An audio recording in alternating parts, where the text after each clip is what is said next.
Hello everyone, welcome back to my channel Namrata academy. मैं हूं आपके साथ नम्रता पांडे। जिस तरह की आप लोग थंबनेल देख रहे हैं, यानी कि क्लास की आगाज़ हो चुकी है। आप लोगों ने कहा था कि मैम भारतीय राष्ट्रीय आंदोलन एक बार आप पढ़ा दीजिए, क्योंकि मैंने स्टेट 2019 में आप लोगों को पढ़ाया था। तो अब आप लोगों के लिए ये पहला क्लास है। जिस तरह के आप देख रहे हैं, आज हम लोग समझेंगे इसमें क्या क्या पढ़ना है, क्या ये 1 to 5 के लिए भी बेनिफिट है, ये क्लास उनके लिए भी फ़ायदेमंद है, और किस तरह से इससे कितने प्रश्न आएंगे, क्या क्या टॉपिक आपको इसमें कवर करना है। हो सकता है कि इसमें जितने भी टॉपिक आपको देखने हैं या पढ़ने हैं, उसमें से कुछ आपके पास पहले से ही तैयार हो। और साथ में जो ये आपका नोट्स प्लस PDF आपको दिख रहा है, इसका मतलब हुआ कि अगर आपको इस टॉपिक का नोट्स चाहिए या 9th 10th के किसी भी एक बिहार बोर्ड के हिस्ट्री और पॉलिटिकल में से किसी भी एक्सरसाइज का या पूरा आपको PDF या नोट्स चाहिए, तो अभी आगे आपको स्क्रीन पर एक नंबर दिखेगा, उस पर आप मैसेज करिएगा, आपको वो मिल जाएगा। ठीक है। एक क्या उसका मतलब किस तरह से आपको मिल सकता है, उसका प्रोसेस क्या है, आपको वहाँ पे बता दिया जाएगा। तो क्लास को हम लोग करेंगे शुरू। जो भी चैनल पर नए हैं करिएगा सब्सक्राइब, वीडियो को करिएगा लाइक और कमेंट करिएगा। और मैं आपको ये बता दूं, यहाँ जो आप देख रहे हैं कक्षा 1 से 5 और 9 से 10 के लिए, बिल्कुल ध्यान से इसको समझिएगा, क्योंकि ये टॉपिक 1 to 5 के लिए भी दिया गया है, 9 to 10 के लिए भी दिया गया है, तो दोनों को ये पढ़ना है। तीसरी बात, इससे 15 से 20 क्वेश्चन पूछे जाने की संभावना है, 3 हो गया। चौथी बात, जो आपसे बिहार जीके या भारत का जीके आपसे जो पूछा जाएगा, इसी से क्वेश्चन निकलेंगे कि कांग्रेस का पहला अधिवेशन या अधिवेशन की अध्यक्षता किसने की थी।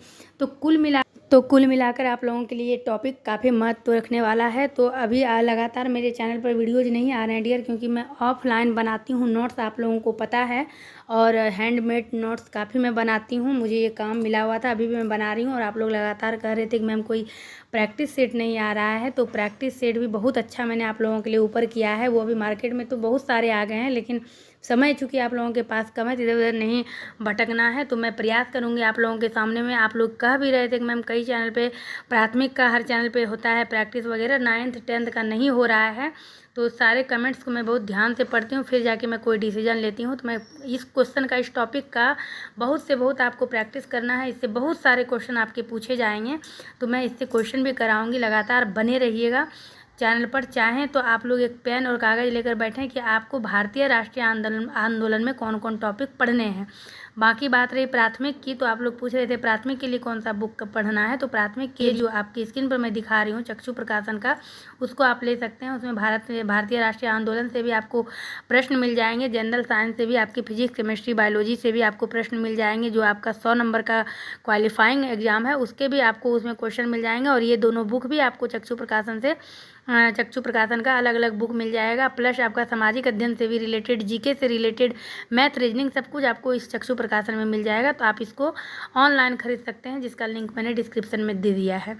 अब आगे बढ़ेंगे टॉपिक की तरफ। तो सबसे पहले हम लोग देखेंगे कि हम लोगों को भारत में राष्ट्रवाद यानी कि भारतीय राष्ट्रीय आंदोलन के अंतर्गत क्या क्या टॉपिक पढ़ने हैं। ध्यान से मेरी बातों को सुनिएगा। अभी तक मेरे पास मेल और मैसेज आते हैं, अभी तक स्टूडेंट इतने कन्फ्यूज हैं कि इसके अंदर हमें पढ़ना क्या क्या है, क्योंकि सच में इसमें बहुत सारा टॉपिक है जिसको कि आप लोगों को समझने में लगेगा थोड़ा सा समय। जो जानते हैं वो तो जानते ही हैं, जो थोड़ा सा हाउस वाइफ है, मैं उनके लिए थोड़ा सा प्रयत्नशील रहती हूँ। तो समझिएगा बातों को कि जो राष्ट्रवाद का उदय था, इसमें क्या क्या हुआ था, किस समय की बात है। यानी कि 1885 में जैसे भारतीय राष्ट्रीय कांग्रेस का गठन हुआ था, उसके 29 साल बाद लगभग आप समझ सकते हैं कि फिर प्रथम विश्व युद्ध हुआ था।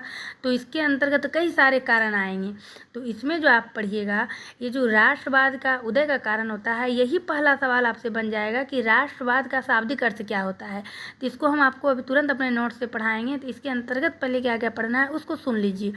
तो आपको इसमें पढ़ना है राष्ट्रवाद के उदय के कारण। उदय यानी राष्ट्रवाद का विकास कैसे हुआ, उसका कारण क्या क्या है। तो उसमें 4 कारण आपको देखने पड़ेंगे: राजनीतिक कारण, आर्थिक कारण, सामाजिक कारण और धार्मिक कारण। उसी दौरान जो है, मैंने अभी तुरंत बताया कि प्रथम विश्व युद्ध का आरंभ हो गया था। तो उसमें आपको प्रथम विश्व युद्ध के कारण और परिणाम का जो भारत से किस प्रकार संबंध है वो पढ़ना है। पूरा आपको प्रथम विश्व युद्ध नहीं पढ़ना है, कौन से देश कैसे शामिल हुए, क्या हुआ, कितना युद्ध हुआ। हाँ, आपको मित्र राष्ट्र ये पढ़ना है, जिस तरह 2 गुटों में बटा हुआ था। ये मैंने आपको बताया था, लेकिन अभी मैं बिल्कुल एकदम सिरे से बताऊंगी। फिर ये प्रथम विश्व युद्ध का देखने के बाद इसी में आप प्रथम महायुद्ध के समय भारत में किस किस तरह का घटनाक्रम घटा, क्या क्या हुआ, या भारत का प्रथम विश्व युद्ध पर का भारत पर क्या प्रभाव पड़ा, या फिर रॉलेट एक्ट क्या था और रॉलेट एक्ट के विरोध में कौन कौन से सत्याग्रह हुए, जलियांवाला बाग हत्याकांड का क्या कारण था। फिर जो गांधी जी के जितने आंदोलन है, मान लीजिए आप खिलाफत आंदोलन, असहयोग आंदोलन हो गया आपका, आंदोलन का आरंभ किस दौरान से हुआ, या सविनय अवज्ञा आंदोलन के कारण क्या थे, परिणाम क्या निकला, या फिर जो साइमन कमीशन आए थे उसका वो कैसे आए थे, वो क्या थे, नेहरू रिपोर्ट, यानी आपको ये सारा चीज़ भारतीय राष्ट्रीय आंदोलन के अंतर्गत पढ़ना है। फिर जब प्रथम विश्व युद्ध हो गया था तो उसके बाद विश्वव्यापी आर्थिक मंदी का हुआ था, उसका प्रभाव भारत पर क्या हुआ था। फिर समाजवाद का किस तरह से प्रभाव भारत पर बढ़ा, और क्रांतिकारी आंदोलन किस तरह से उभर के आए। फिर पूर्ण स्वराज्य की मांग कब हुई, गांधी जी का जो समझौतावादी रुख था, हर मैटर पर गांधी जी समझौता करने के लिए तैयार थे, तो वो क्या था, या फिर दांडी यात्रा क्या था। ध्यान दीजिएगा, अभी मैं क्लास शुरुआत नहीं की हूँ, बस आप लोगों को जोड़ रही हूँ, लिंक से कनेक्ट कर रही हूँ कि आपको इसके अंतर्गत क्या क्या पढ़ना है। हो सकता है कुछ टॉपिक पर आपकी पकड़ हुआ नहीं भी हो, आप कुछ भी नहीं जानते हैं, तो जीरो से शुरुआत करिए नम्रता पांडे के साथ। उसके बाद आपको बिहार जी के भी पढ़ना है, चाहे आप 9th-10th का एग्जाम दे रहे हैं या 1 to 5 का। तो इसमें बिहार में भी जो आंदोलन का प्रसार हुआ था वो भी, जैसे कि कई इसमें क्षेत्र आए थे, भागलपुर था, मुंगेर था, बाढ़ था, मोकामा, बढ़ैया, बेगूसराय। चूँकि मैंने ऑफलाइन इसमें इतना नोट्स बनाया है, आपको भी, आप लोगों भी जानते हैं मैं कितना कैसे नोट्स बनाती हूँ, आप लोगों को भी नोट्स से पढ़ाया है। मैं तो स्टेट 2019 के तहत आप लोगों को PDF भी प्रोवाइड कराया था, तो मुझे याद हो गया एक एक लाइन। फिर गांधी इरविन पैक्ट आया था, सविनय अवज्ञा आंदोलन जो हुआ था उसका परिणाम क्या हुआ था, किसान आंदोलन, चंपारण आंदोलन जो 1917 में हुआ था, खेड़ा आंदोलन, मोपला आंदोलन, ये सब भी 1917 में ही हुआ था। तो ये कैसे हुआ था, क्यों हुआ था, कहाँ हुआ था, बिहार के किस क्षेत्र में हुआ था, बारदोली सत्याग्रह हुआ था, फिर किसान सभा का गठन किया गया था, मजदूर आंदोलन हुआ था, जनजातीय आंदोलन हुआ था। फिर भारतीय राष्ट्रीय कांग्रेस की जो स्थापना, तो आपने पहले ही इसको पढ़ लीजिएगा। फिर कहाँ किसका अधिवेशन हुआ था, कौन अध्यक्षता कर रहे थे, इन सब चीज़ों को पढ़िएगा। फिर पढ़िएगा आप इसमें कम्युनिस्ट पार्टी का निर्माण कैसे हुआ था, फिर मुस्लिम लीग पार्टी की स्थापना कैसे हुई थी। ये पढ़ने के बाद फिर आप स्वराज पार्टी पढ़िएगा, और स्वराज पार्टी के बाद आप लास्ट इसमें टॉपिक पढ़िएगा RSS यानी राष्ट्रीय स्वयंसेवक। इसी के साथ आपका भारतीय राष्ट्रीय आंदोलन कंप्लीट हो जाएगा। तो ये आप जब 10th के बिहार बोर्ड के बुक में देखेंगे तो 32 पेज का आपको मिलेगा, और मैं आपको PDF से पढ़ाऊँगी। तो आप एक बार मेरा क्लास देखिएगा या सुनिएगा, आपको कहीं लिखने की आवश्यकता नहीं है। आपको कहीं कन्फ्यूजन लगे तो फिर दोबारा आप शुरू कर दीजिएगा सुनना। तो ये काफ़ी आपके लिए बेनिफिट वाला मैं क्लास लेकर आई हूँ, आप ही लोग के रिक्वेस्ट पर। तो चलिए बिना कुछ सोचे समझे क्लास को करते हैं शुरू। जो भी चैनल पर नए हैं, एक बार फिर से कहती हूँ सब्सक्राइब कर लीजिए, लाइक करिएगा, कमेंट करिएगा, कहीं कोई प्रॉब्लम हो। और इस जो स्क्रीन पर नंबर दिखाए जा रहे हैं तो उस पर जो है आप लोग कमेंट करिएगा, आपको नोट्स मिल जाएंगे। या कैसे मिलेंगे प्रोसेस बता दिया जाएगा। चलिए एक गिलास ठंडा पानी पीजिए आराम से, शांति से। कान में अगर हेडफोन लगाना है लगा लीजिए हेडफोन, नहीं लगाना है तो भी चुपचाप बैठे रहिए और नम्रता पांडे को सुनते रहिए। टॉपिक बहुत बड़ा है, 32 पेज का है, किसी भी कीमत पर ये अच्छे चैनल एक दिन में कंप्लीट करा नहीं सकते हैं। और मैंने तो आप लोगों से वादा कर लिया कि याद करवाना है, तो स्लो चलेंगे बट श्योर चलेंगे और आराम से इसको पढ़ते हुए आगे बढ़ेंगे। मुझे तो एक एक लाइन, एक एक शब्द याद है। चलिए क्लास को करते हैं शुरू। तो देखिए ये आपका एक I4 जिस तरह की दिख रहा है आपको, क्लास 10 का है। तो सबसे पहले हम लोग समझेंगे जो भारतीय राष्ट्रीय आंदोलन हुआ था ये हुआ क्यों था। तो जिस तरह आप लोगों को पता है कि 1857 में जो क्रांति हुई थी, भारत में ये क्रांति हुई थी और अंग्रेज़ों के खिलाफ ही ये क्रांति हुई थी। लेकिन ये क्रांति का जो था असफल हो गया था। अगर यही क्रांति जोर पकड़ लेती तो ये भारतीय राष्ट्रीय आंदोलन का एक अलग टॉपिक नहीं बनता। 1857 में जो क्रांति हुई थी उसके कई कारण थे, जैसे कि आप इसको आप एक चीज़ आप चाहें तो नोट कर लीजिए। 1857 की क्रांति को आपको कई तरह से पूछा जा सकता है। इसको प्रथम भारतीय स्वतंत्रता संग्राम भी कहा जाता है। जैसे भारतीय राष्ट्रीय आंदोलन हुआ तो इसको भी प्रथम भारतीय स्वतंत्रता संग्राम आप कह सकते हैं, कहा जाता है, लेकिन ये उतना सक्सेस नहीं हुआ था। इसको सिपाही विद्रोह, भारतीय विद्रोह या फिर ब्रिटिश शासन के विरुद्ध एक सशस्त्र विद्रोह, इसके नाम से भी आप जानते हैं। 1857 की क्रांति का भी जो कारण था ये भारतीय राष्ट्रीय आंदोलन के कारण से मिलता है। जैसे कि भारतीय सैनिक के साथ जो असमान व्यवहार किया जाता था, जैसे कि आप अभी भारतीय राष्ट्रीय आंदोलन में पढ़ेंगे, सामाजिक कारण तो इसी के अंतर्गत आता है। या फिर उच्च पदों पर नियुक्त करने से भारतीयों को वंचित किया जाता था। यूरोपीय सैनिक की तुलना में भारतीय सैनिकों का अपमान किया जाता था या कम वेतन दिया जाता था। जो सैनिकों को निःशुल्क डाक सेवा मिली थी उसको समाप्त कर दिया गया था। यानी 1857 की क्रांति में भी धार्मिक, सामाजिक, इस तरह के कई कारण थे, जातिवाद, नस्लीयवाद। तो उसके जो महत्वपूर्ण नेता थे, जैसे रानी लक्ष्मीबाई हुई, बहादुर शाह जफर हुए, मंगल पांडे हुए, नाना साहब हुए, तात्या टोपे, मानसिंह कुंवर, कई लोग थे। लेकिन उसमें क्या दिक्कत था कि सब कोई जो है अपने अपने स्वार्थ के लिए लड़ रहे थे। मेरे साथ अंग्रेज ने ऐसा किया तो हम इसके लिए यहाँ से क्रांति कर दिए, मेरे साथ इसने ये किया, मुझे पेंशन नहीं मिला, मेरे साथ ये किया। वहाँ पर ये नहीं था कि अंग्रेज को भारत से खदेड़ कर भगाओ और भारत को अंग्रेज मुक्त करो। वहाँ पर ये धारणा, ये विचार नहीं थी। ये जो राष्ट्रवाद का उदय था, यही भारतीय राष्ट्रीय आंदोलन का प्रमुख और सही और शुद्ध विचार था। तभी भारतीय राष्ट्रीय आंदोलन हुआ। तो मेरा कहना है साफ, तो आप ये समझिएगा कि ये भारतीय राष्ट्रीय आंदोलन क्या है। तो अंग्रेज, जो आपको पता है, आपने पहले भी बहुत कुछ पढ़ा है कि जो आपके भारत में जो शासन व्यवस्था थी, 2 भागों में थी। सबसे आप 2 भागों में इसको आप पढ़िएगा। क्या था वो? एक तो पहले ईस्ट इंडिया कंपनी का शासन था, जो कि 1600 से 1657 ईस्वी तक था, जिसको आप द कंपनी रूल भी इंग्लिश में कहते हैं। और 1600 से अंग्रेज आया और 1857 तक, आप समझिए 1700, 1800, 1857 तक उसने शासन की। और 250 साल के लगभग शासन करने के बाद जब भारतीयों पर बहुत अधिक अत्याचार शुरू कर दिया, उसके बाद जब 1857 में विद्रोह हुआ, जिसका अभी मैंने कारण बताया, तो इसी 1857 के विद्रोह का खबर जब ब्रिटिश गया, तो वहाँ की महारानी जो एलिजाबेथ प्रथम थी, आपके इस बुक में भी चर्चा है। तब उन्होंने वहाँ से एक फरमान जारी किया। वो कभी भारत पर राज्य करने नहीं आई थी, वहाँ से उन्होंने फरमान जारी किया और ईस्ट इंडिया कंपनी के हाथों से ये शासन, ये सत्ता, ये भारत ले करके, तब से उसको ब्रिटिश क्राउन रूल या फिर ब्रिटिश सम्राट के शासन के अधीन शासन भारत में चलने लगा था, जो कि 1858 से लेकर 1947 तक चला था। तो 1858 से 1947 तक चला था। लेकिन कुछ भी था तो ये अंग्रेज़ों का शासन था। इसी अंग्रेजी शासन को यहाँ से ख़त्म करने के लिए ये भारतीय राष्ट्रीय आंदोलन हुआ था। तो ये आप देख रहे हैं पहला लाइन, राष्ट्रवाद का शाब्दिक अर्थ। पहला क्वेश्चन आपका यहीं से मिल सकता है। राष्ट्रवाद का शाब्दिक अर्थ क्या होता है? तो राष्ट्रीय चेतना का उदय, ऐसी चेतना जिसमें आपका राजनीतिक, आर्थिक, सामाजिक एवं सांस्कृतिक, इस सभी चारों पक्षों के एकीकरण का आभास होगी। यानी कि अगर कोई राजनीतिक रूप से प्रताड़ित हो रहा है, आप अभी भी लोकल में जो जितनी भी पार्टियां हैं आप देख रहे होंगे ना, अगर किसी को सत्ता नहीं मिलता है, किसी को मंत्री पद नहीं मिलता है, तो वो इस पार्टी से निकल के उस पार्टी में चले जाते हैं। इस तरह को कहते हैं राष्ट्रीय हरासमेंट, यानी कि राजनीतिक उसको कहते हैं प्रताड़ना या शोषण। आर्थिक हुआ कि कोई गरीब अगर है, जैसे नील की खेती में आप देख रहे थे किसानों के साथ जिस तरह भूमि कर लिया जा रहा था, या आगे आप बढ़ेंगे ना तब सब आपको समझ में आएगा। लेकिन अभी फ़िलहाल आप इसको समझिए। आर्थिक शोषण किया जाता था, सामाजिक शोषण जैसे आपका हो गया छुआछूत, नस्लीय जाति, नस्लीय भेदभाव, तो ये आपको, और सांस्कृतिक यानी धर्मों को लेकर भी अंग्रेज भारतीयों को दबाता था। तो तब जब ऐसे चारों तरह के लोग जो आर्थिक रूप से, राजनीतिक रूप से, सामाजिक रूप से और सांस्कृतिक रूप से परेशान थे, चारों एक हो गए। चारों की विचारधाराएं, चारों का जो विचार था एक हो गया। यही हुआ राष्ट्रीय चेतना का उदय। तो राष्ट्रवाद का शाब्दिक अर्थ यही होता है। ये कब शुरू हुआ?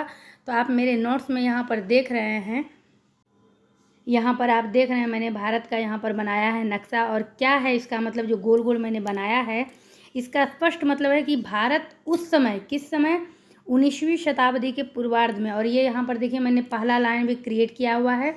पूर्वार्ध क्या हुआ, उत्तरार्ध क्या हुआ, कई बार मैंने आपको बताया है। तो आप 19वीं शताब्दी यानी 1800 से आप 1900 लिखिए, 100 का एक लाइन डालिए, बीच में कट करिए, 50 साल इधर हो गया, 50 साल इधर हो गया, यानी एक हो गया 1800 से 1850, एक हो गया 1850 से 1900। जो 1800 से 1850 हुआ वो 19वीं शताब्दी का पूर्वार्ध हुआ, और जो 1850 के बाद 1900 तक हुआ वो 18वीं शताब्दी का उत्तरार्ध हुआ।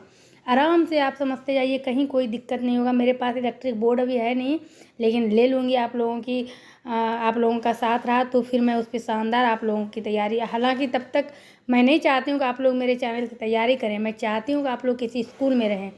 तो ये हो गया। तो 19वीं शताब्दी के उत्तरार्ध यानी कि आप पहले पूर्वार्ध समझते हैं। तो उस समय क्या हुआ था, 19वीं शताब्दी के पूर्वार्ध में भारत छोटे छोटे राज्यों में विभक्त था, जिस तरह मैंने बनाया है। और देखिए नोट्स के माध्यम से किस तरह आपको समझ में आ जाएगा।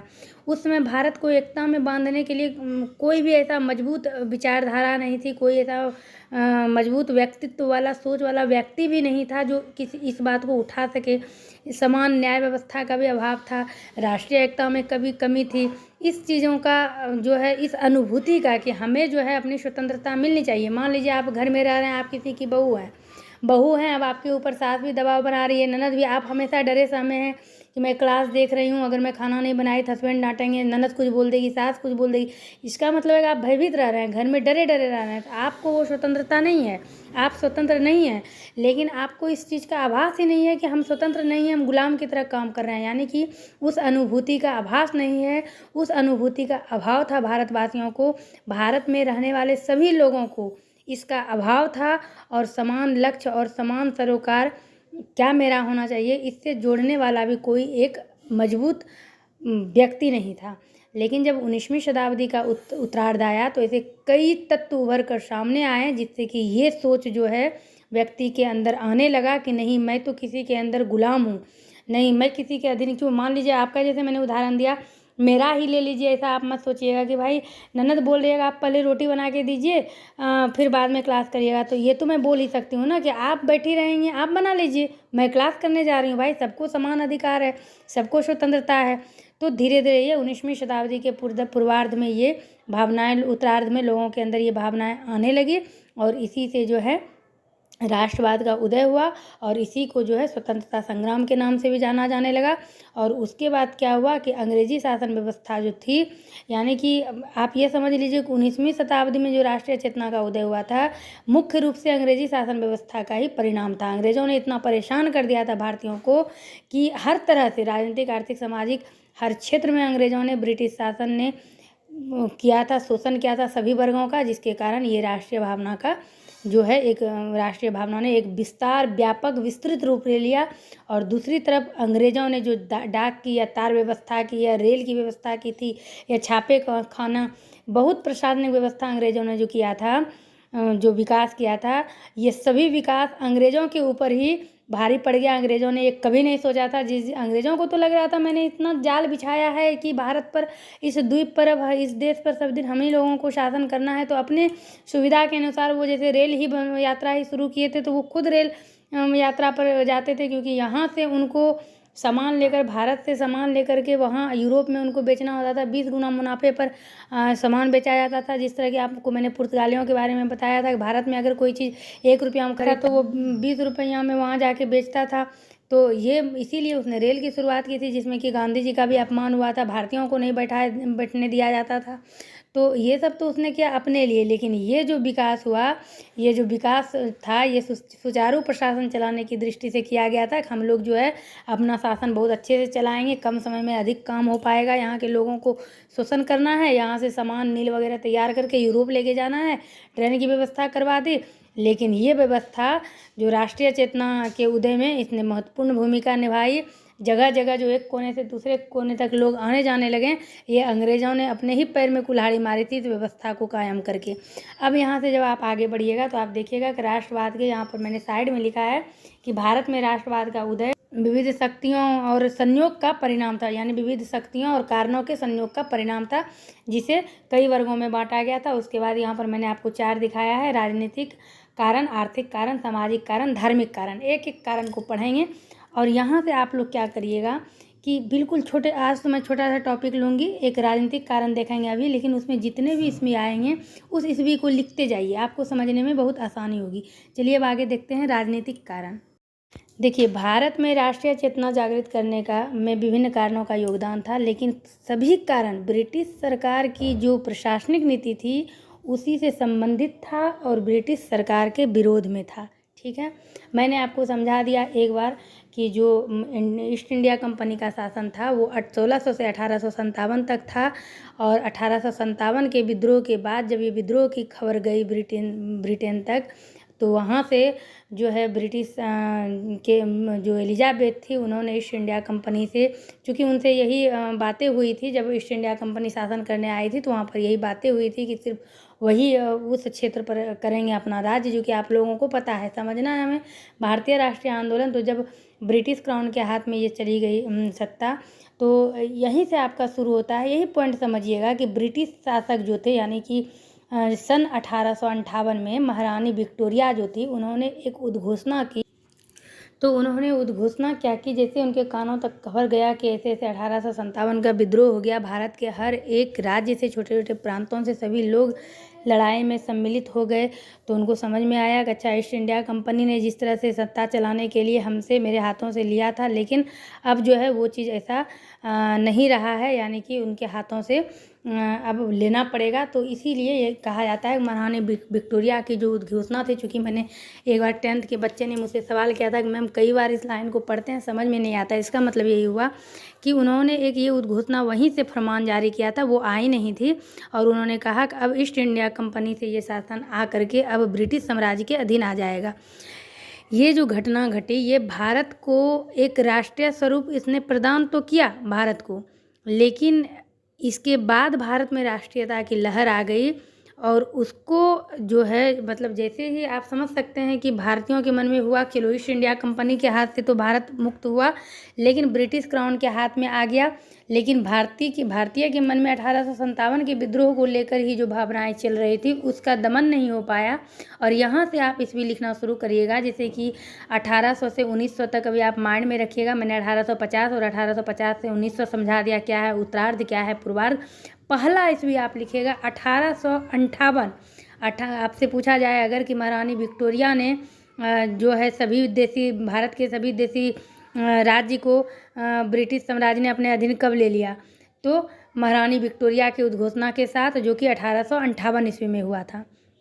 उसके बाद 1858 के बाद आप नोट डाउन करिएगा 1878 ईस्वी में भारत के जो वायसराय थे वो लॉर्ड लिटन थे। देखिएगा, अभी आप पहले, इसके पहले गवर्नर था, फिर गवर्नर जनरल हुआ, गवर्नर जनरल ऑफ बंगाल हुआ, उसके बाद फिर वायसराय हुआ। तो ये कैसे कैसे हुआ है ये भी मैं आपको अभी बताऊंगी, ठीक है।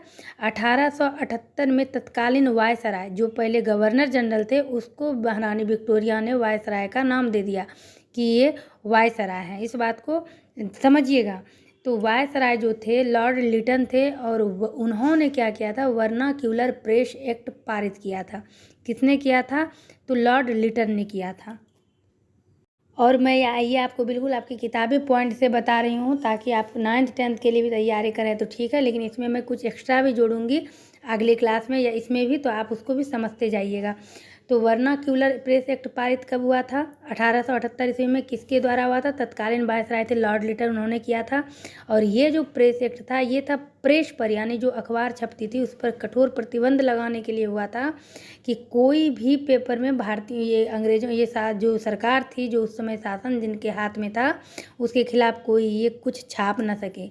उसके बाद 1878 के बाद आप ईस्वी लिखिएगा 1879, 1 साल बाद आर्म्स एक्ट पारित किया इसी ने। इसका मतलब था कि कोई भी भारतीय जो है वो अस्त्र शस्त्र नहीं रख सकता है। कोई भी भारतीय अगर अस्त्र शस्त्र रखेगा तो उसको गैर कानूनी घोषित कर दिया जाएगा, क्योंकि 1857 के विद्रोह से डरी हुई थी सरकार, अंग्रेज सरकार। तो एक एक एक्ट पारित करके भारतीयों को और भी बांधना चाह रहा था, और ये एक एक्ट जो है भारतीयों को सुलगा रहा था। तो आपने 3 ईस्वी याद कर लिया, 1858 जो कि महारानी विक्टोरिया की उद्घोषणा हुई, यानी कि सभी देशी राज्य जो था ब्रिटिश साम्राज्य के अधीन हो गया। 1878 जिसमें कि वर्नाक्यूलर प्रेस एक्ट पारित हुआ। 1 ईस्वी से 3 क्वेश्चन बनेगा। 1858 में तत्कालीन वायसराय भारत के लॉर्ड लिटन। वर्नाक्यूलर एक्ट कब पारित हुआ, 1878 ईस्वी। वर्नाक्यूलर प्रेस एक्ट किसने पारित किया, लॉर्ड लिटन ने।